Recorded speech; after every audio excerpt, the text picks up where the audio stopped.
Hi guys, welcome back to my channel, Edmond Mindaros, and here with another quick tutorial.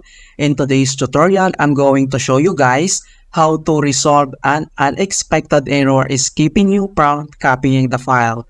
Alright, so if you continue to receive this error, you can use this error code to search for help with this prompt error 0x80070032. The request is not supported. Alright, so this should hopefully be a pretty straightforward process guys, and let's go ahead. Ang next step ay dito lang sa start menu, so click mo lang yan. And then dito sa searching bar ay search lang natin yung registry editor or type registry. And then select mo lang tong run as administrator. So dito sa registry editors, before we proceed, so first we need to create backup files in case anything will go wrong. You can easily restore it. So to create backup files, so select mo lang tong file.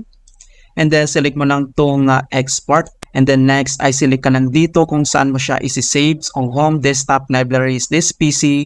And then after that, you need to create file name and then click save. Alright?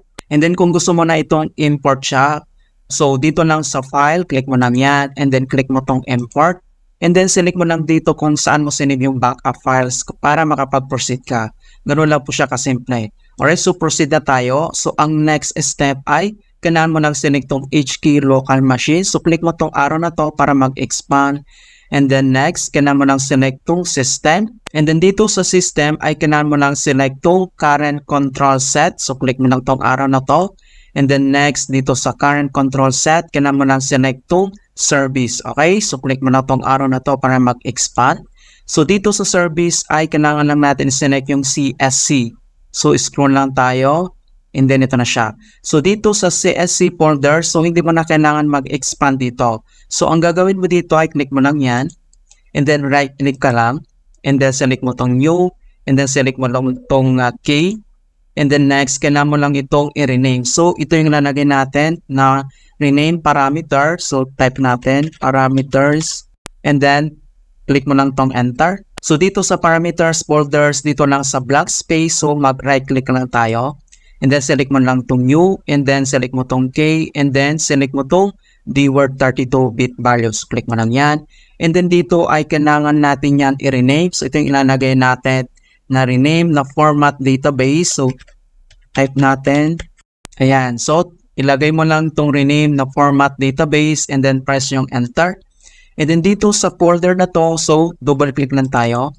And then, lalabas itong edit the word 32-bit value. So, dito lang sa value data, palitan natin yung 0 ng number 1.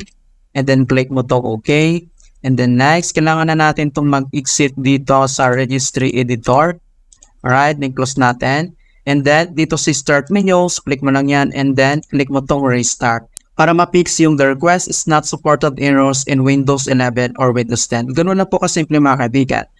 I hope this quick tutorial will really help for you, and please don't forget to like this video, subscribe to my channel for more helpful tutorials and tips. Thank you guys, and see you in my next tutorial.